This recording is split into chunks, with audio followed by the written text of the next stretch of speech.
Hello, good afternoon. അപ്പം നമ്മൾ എടുക്കാൻ പോകുന്നത് തിയറി ഓഫ് ധ്വനിയാണ്. അപ്പോൾ ഡീറ്റെയിൽ ആയിട്ടൊന്നും വേണ്ട, just exam point of view മാത്രമേ നമ്മൾ പറയുന്നുള്ളൂ. അലീന പോവല്ലേ? ഓക്കെ, അപ്പം നമുക്ക് തുടങ്ങാം.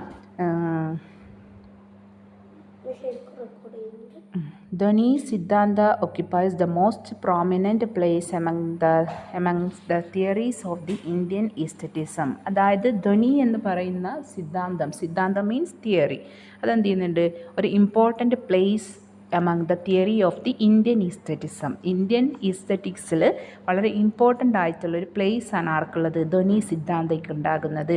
The literal meaning of the word ധ്വനി ഈസ് സൗണ്ട്. അതായത് ധ്വനി എന്ന വേർഡിൻ്റെ അർത്ഥം എന്താണ്? സൗണ്ട് എന്നാണ്. Anandavardhana in his Dhvanyaloka along with its commentary called Lochana by Abhinav Gupta ushered the doctrine of ധ്വനി. അതായത് അഭിനവ് ഗുപ്തയാണ് അദ്ദേഹത്തിൻ്റെ ധ്വന്യാലോക എന്ന വർക്കിൽ എന്തിനെക്കുറിച്ച് പറയുന്നത്, ഈ ഒരു ധ്വനി എന്ന സിദ്ധാന്തത്തെക്കുറിച്ച്, ഈ ഒരു ഡോക്ട്രൈൻ എന്ത് ചെയ്യുന്നത്, കൂടുതൽ നമ്മളിലേക്ക് എന്ത് ചെയ്യുന്നത്, റീഡേഴ്സിലേക്ക് അല്ലെങ്കിൽ ഈ ഒരു തിയറി സിദ്ധാന്തത്തിലേക്ക്, ഇന്ത്യൻ എസ്തറ്റിക്സ് എന്ന ഈ ഒരു തിയറിയിലേക്ക് നമ്മളെ എന്ത് ചെയ്യുന്നത്, ഈ ഒരു തിയറിയെ കൊണ്ടുവരുന്നത്. Okay, ധ്വനിയെ. And though this treatise was challenged and repudiated by some later critics, the central tradition of Indian aesthetics accepted it wholeheartedly. ഈ ഒരു തിയറിക്ക്, ഈ ഒരു സിദ്ധാന്തത്തിന് ഒരുപാട് ചലഞ്ച് വന്നെങ്കിലും മറ്റ് ഇന്ത്യൻ ഈസ്തറ്റിക്സ് അല്ലേ എന്ത് ചെയ്തിട്ടുണ്ട്, ഇത് ആക്സെപ്റ്റ് ചെയ്തിട്ടുണ്ട്. Anandavardhana establish the role of the suggestive power of words in evoking poetic experience. Anandavardhana പറയുന്നത് ഒരു സജസ്റ്റീവ് പവർ ഉണ്ട്, വേർഡ്സുകൾക്ക് ഒരു സജസ്റ്റീവ് പവർ ഉണ്ട്. വേർഡ് എന്ന് പറഞ്ഞു കഴിഞ്ഞാൽ അതിനൊരു സർഫേസ് മീനിങ് അല്ല, അതിനൊരുപാട് സജഷൻ, അതായത് സജസ്റ്റ് ചെയ്യുന്ന പവേഴ്സ് ഉണ്ടെന്നും it will Evoque poetic experience. ഒരു പോയറ്റിക് എക്സ്പീരിയൻസ് ഉണ്ടാകാൻ പോയറ്റിക് പവർ ഉണ്ടാകാൻ അല്ലെങ്കിൽ പോയറ്റിക് എക്സ്പീരിയൻസ് ഉണ്ടാകാൻ, നമ്മളൊരു പോം വായിച്ചു കഴിഞ്ഞാൽ നമുക്ക് അതിൻ്റെതായ ഒരു എക്സ്പീരിയൻസ് കിട്ടണമെങ്കിൽ നമ്മൾ എന്ത് ചെയ്യണം, ആ ഒരു വേർഡ്സുകളുടെ സജസ്റ്റീവ് പവർ അറിഞ്ഞിരിക്കണം. Anandavardhana says the in the Dhvanyaloka that ധ്വനി denotes the sound structure of words. അദ്ദേഹം പറയുന്നത് തൻ്റെ ധ്വന്യാലോക എന്ന വർക്കിൽ ധ്വനി എന്ന് പറഞ്ഞു കഴിഞ്ഞാൽ it is the sound structure of words ആണ്, വേർഡ്സിൻ്റെ സൗണ്ട് സ്ട്രക്ചർ എന്നാണ്. സെമാൻറ്റിക് ആസ്പെക്റ്റ് ഓഫ് വേർഡ്സ് അറിയില്ലേ, സെമാൻറ്റിക് ചേഞ്ച് എന്നൊക്കെ പറയുമ്പോൾ അറിയില്ലേ, നമ്മളിപ്പോൾ സെമാൻറ്റിക് ചേഞ്ച് എന്ന് പറയുമ്പോൾ ഒരു വേർഡിന് ഒരുപാട് ഡിഫറെൻ്റ് ആയിട്ടുള്ള അർത്ഥതലങ്ങൾ ഉണ്ടാകും അല്ലേ, അതായത് സജഷൻ ഉണ്ടാകും, അതാണ് സെമാൻറ്റിക് ആണ്.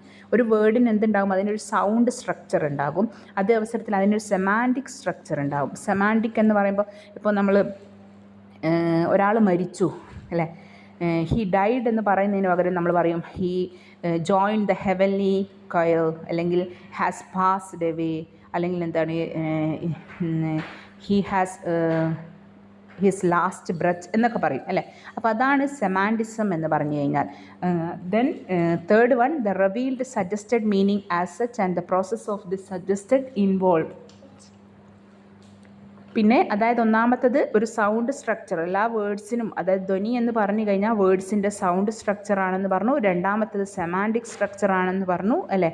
And reveal the suggested meaning as such and the process of suggestion involve. മൂന്നാമത്തതാണ് വെള്ളാക്കരുത് എന്ന് പറയില്ലേ, വെള്ളം തട്ടിപ്പോ കയ്യിൽ വെള്ളമായാലും മനസ്സിലാവില്ല, അതിങ് വാങ്ങണം.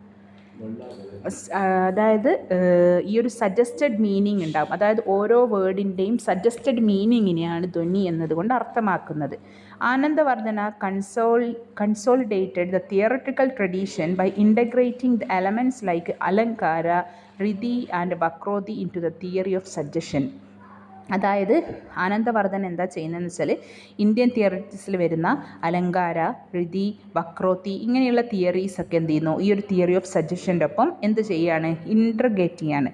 And Rasadhwani therefore became the primary concept in Indian poetics. He discussed the epics like Ramayana and Mahabharata, pointing out to the underlying rasas. He established the Dhwani theory not only to illuminate the various undercurrent of poetic meaning, but also to provide a valid judgment of poetic works. അദ്ദേഹം ഈ ഒരു ധ്വനി theory establish ചെയ്തത് വെറും എന്ത് മാത്രമല്ല, ഒരു വേർഡിന് ഉള്ള under current meaning കാണിക്കാൻ വേണ്ടി മാത്രമല്ല, അതായത് ഡിഫറെൻ്റ് തരത്തിലുള്ള വാലിഡായിട്ടുള്ള ജഡ്ജ്മെൻറ്റ്, പോയറ്റിക് വർക്ക്സിൻ്റെ ജഡ്ജ്മെൻറ്റിനെ കുറിച്ചാണ് അദ്ദേഹം ഈ ഒരു തിയറിയിലൂടെ നമ്മളോട് പറയുന്നത്. അദ്ദേഹം പറയുന്നത് ബേസിക്കലി ധ്വനി theory is a theory of word and of meaning, അല്ലേ? ധ്വനി എന്ന് പറയുമ്പോൾ അത് തിയറി ഓഫ് വേർഡാണ് ആൻഡ് ഓഫ് മീനിങ് ആണ്. വേർഡിനെ കുറിച്ചും അതിൻ്റെ മീനിങ്ങിനെ കുറിച്ചുമുള്ളതാണ് തിയറി. എന്ത്? ധ്വനി theory. According to Anandavardhana there are 3 levels of meaning. നമുക്കിപ്പോൾ ഒരു വേർഡ് കിട്ടിക്കഴിഞ്ഞാൽ അതിനെന്തുണ്ട്? ഡിഫറെൻ്റ് ലെവൽസ് ഓഫ് മീനിങ് ഉണ്ട്. അതിൽ 3 ലെവൽസ് ഓഫ് മീനിങ് അദ്ദേഹം ആനന്ദവർദ്ധന പറയുന്നു. ഒന്ന് അഭിധ. അഭിധ എന്ന് പറഞ്ഞു കഴിഞ്ഞാൽ ഒരു വേർഡിന് അതിൻ്റെ ലിറ്ററൽ മീനിങ് ഉണ്ടാവും. ഓക്കെ. ദെൻ ലക്ഷണ, അതിനൊരു മെറ്റഫറിക്കൽ മീനിങ് വരും. നെക്സ്റ്റ് വൺ വ്യഞ്ജന. വ്യഞ്ജന മീൻസ് സജസ്റ്റീവ് മീനിങ്. പഠിച്ചു വെക്കണം. അപ്പോൾ അദ്ദേഹം പറയുന്നത്, അദ്ദേഹത്തിൻ്റെ തിയറി ഓഫ് ധ്വനിയിൽ പറയുന്നു, ഒരു വേർഡ് കിട്ടിക്കഴിഞ്ഞാൽ ആ വേർഡിന് 3 ലെവൽസ് ഓഫ് മീനിങ് ഉണ്ട്. വൺ മീൻസ് അഭിധ. അഭിധ മീൻസ് സർഫേസ് മീനിങ് ആണ്, ലിറ്ററൽ മീനിങ് ആണ്. നെക്സ്റ്റ് വൺ ലക്ഷണ. ലക്ഷണ എന്ന് പറയുമ്പോൾ ഒരു മെറ്റഫറിക്കൽ ആയിട്ടുള്ള മീനിങ് ഉണ്ട്. തേർഡ് വൺ വ്യഞ്ജന. വ്യഞ്ജന ഈസ് ദ സജസ്റ്റീവ് മീനിങ്.